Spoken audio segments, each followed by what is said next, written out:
ते ह्याच्यामध्ये mastering to be verbs म्हणजे आपण त्याच्यावर प्रभुत्व कशा पद्धतीने ते वापरायचे ते बघूया. आणि ह्याच्यामध्ये आपण अफर्मेटिव्ह, नेगेटिव्ह आणि इंटरॉगेटिव्ह ह्या गोष्टी बघणार आहे. So defining the verb to be. To be म्हणजे काय? असणे. The verb to be is the most common verb in English language. हे खूप कॉमन आहे verb. It serves several critical function. म्हणजे काय काय? तर identity. I am a teacher म्हणजे मी टीचर आहे. आपण फिलिंग्स सांगतोय. शी इज हॅपी और शी इज सॅड म्हणजे ती आनंदी आहे किंवा दुःखी आहे. लोकेशन सांगतोय. दे आर ॲट स्कूल और दे आर ॲट ऑफिस. किंवा आपण एखादी स्टेट सांगतोय. स्टेट म्हणजे काय? Condition. The water is cold और the weather is hot. Whatever the reason. म्हणजे पाणी थंड आहे किंवा वातावरण वेदर इज हॉट और वेदर इज कोल्ड ते आपण टू बीच्या फॉर्मने सांगू शकतो. आता अफर्मेटिव्ह म्हणजे काय? Positive statements. अफर्मेटिव्ह सेंटेन्स काय करतात? पॉझिटिव्ह फॅक्ट किंवा स्टेट सांगतात. त्याच्यामध्ये सिंपल स्ट्रक्चर आहे. सब्जेक्ट म्हणजे काय? कर्ता. आणि त्याच्यामध्ये इज, एम, आर येतं प्लस ऑब्जेक्ट किंवा कॉम्प्लिमेंट काही आपण जोडू शकतो. She is smart, he is happy. So he is a dedicated professional. म्हणजे डेडिकेटेड म्हणजे काय? मन लावून काम करणारा जो व्यक्ती आहे, प्रोफेशनल आहे, जो काम करतोय त्याला आपण डेडिकेटेड म्हणतो. Negative sentence. नेगेटिव्ह म्हणजे काय? नकारार्थी वाक्य. जेव्हा नकारार्थी वाक्य येतात त्याच्यात सब्जेक्ट येतो, वर्ब येतो, त्याच्यानंतर नॉट येतं आणि मग उरलेला जो वाक्याचा पार्ट आहे तो येतो. सो आपल्याला to create a negative sentence we simply add the word not.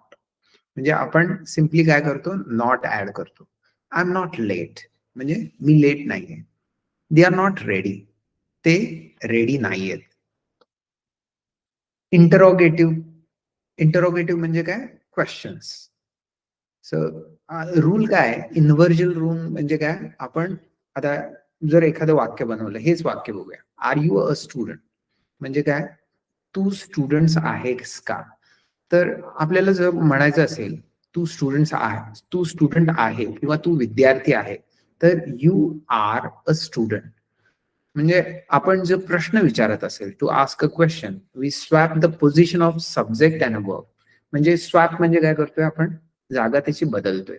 सब्जेक्टचं वर्बच्या ठिकाणी येतो आणि वर्ब सब्जेक्टच्या ठिकाणी येतो. So are you a student? Always end your sentence with a question mark in writing. म्हणजे आपण जेव्हा लिहित असो तेव्हा तिथे क्वेश्चन मार्क असलं पाहिजे. आता subject verb agreement. Subject verb agreement म्हणजे काय? तर आय असेल तर एम येतं आणि शॉर्ट फॉर्म मध्ये काय? I am. He, she, it असेल तर आपण इज वापरतो किंवा हिज. यू, वी, दे असेल तर आपण आर वापरतो. They are. आय म्हणजे काय? मी. ही म्हणजे काय? तो. शी म्हणजे ती आणि इट म्हणजे ते. एखादी वस्तू असेल त्यासाठी आपण इट वापरू शकतो. यू आपण कशासाठी वापरतोय? तर तुम्ही किंवा तू याच्यासाठी यू वापरतो. म्हणजे सिंग्युलर साठी पण यू वापरतो आणि प्लुरल साठी पण यू वापरतो. वी म्हणजे आम्ही आणि ते म्हणजे ते लोक. So you are, we are, they are असं म्हणतो आपण. For example, I am a teacher और I am a trainer. He is a barber म्हणजे तो न्हावी आहे किंवा शी इज ब्युटिशियन म्हणजे ती ब्युटिशियन्स आहे. म्हणजे तुम्हाला ब्युटिशियन म्हणजे जे बस माहित असेल तर ज्यामध्ये ब्युटी पार्लर मध्ये जे काम ज्या महिला असतात ज्या काम करतात तर त्यांना ब्युटिशियन म्हणतात. It is a table. Right. You are friend. You are a friend एकच असेल तर अ आणि यू आर फ्रेंड्स म्हणजे एकापेक्षा जास्त असतील तर वी आर टीचर्स किंवा we are professionals. They are designers असं आपण वाक्य बनवू शकतो. म्हणजे दे आर डिझायनर्स म्हणजे ते डिझायनर्स आहेत. वी आर फ्रेंड्स म्हणजे आपण फ्रेंड्स आहोत किंवा आपण मित्र आहोत. पॉझिटिव्ह पॉझिटिव्ह कॉन्ट्रॅक्शन्स म्हणजे काय? पॉझिटिव्हचा अर्थ काय? सकारात्मक म्हणजे जे होकारार्थी वाक्य आणि कॉन्ट्रॅक्शन म्हणजे आपण ते लहान करतोय. आता आय एमच्या जागी आय एम म्हणजे in spoken English and informal writing we often combine the subject and the work. म्हणजे जेव्हा आपण स्पोकन लँग्वेज असेल किंवा इनफॉर्मल रायटिंग असेल, इनफॉर्मल म्हणजे काय? असं सहज लिहितोय आपण, मित्राला लिहितोय, फ्रेंड किंवा आपण ज्या लोकांना प्रोफेशनली नाही लिहित. प्रोफेशनली म्हणजे काय? ऑफिससाठी देते. तर तिथे फॉर्मल रायटिंग असतं. इनफॉर्मल म्हणजे काय? की ज्याच्यामध्ये आपण एखाद्या फ्रेंडला लिहितोय किंवा फॅमिली मेंबरला लिहितोय. तर त्याला इनफॉर्मल रायटिंग. तर त्याच्यामध्ये आपण कंबाईन करतो, कॉन्ट्रॅक्ट करतो. कॉन्ट्रॅक्ट म्हणजे शॉर्ट करतो. आय एमच्या जागी आय एम, यू आरच्या जागी यू आर, शी इजच्या जागी शी इज आणि इट इजच्या जागी इट्स असं आपण शॉर्ट फॉर्म मध्ये वापरतो.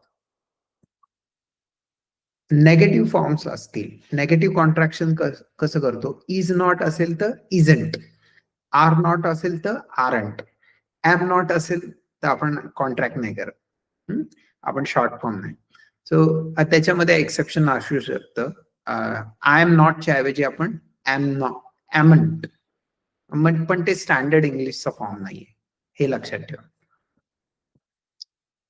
Short answer etiquette. In English, we rarely answer question with just yes or no. We use short answers. म्हणजे फक्त आपण yes किंवा no असंच फक्त म्हणत नाही, तर आपण शॉर्ट आन्सर्स देतो. Is she happy? Yes she is. म्हणजे हे पॉझिटिव्ह असेल तर आपण काय करतो? Yes she is. आणि नेगेटिव्ह असेल तर आपण कॉन्ट्रॅक्ट करू शकतो, नो शी इजंट. कॉन्ट्रॅक्शनचा अर्थ काय? शॉर्ट करणं. लक्षात ठेवा. Common errors to avoid. आता कॉमन एरर्स याच्यात येऊ शकतात. आपण ही एरर्स अवॉइड केली पाहिजे. दे इज टायर्ड नाही, दे आर टायर्ड. तो सब्जेक्ट वर्ब अग्रीमेंट झालं पाहिजे. यू आर हंग्रीच्या आर यू हंग्री असं का? आणि कारण यू आर हंग्री असं नाही म्हणजे. So are you hungry? She is beautiful. तर इथे इज पाहिजे. असं नुसतं शी ब्युटिफुल नाही म्हणत आपण, शी इज ब्युटिफुल.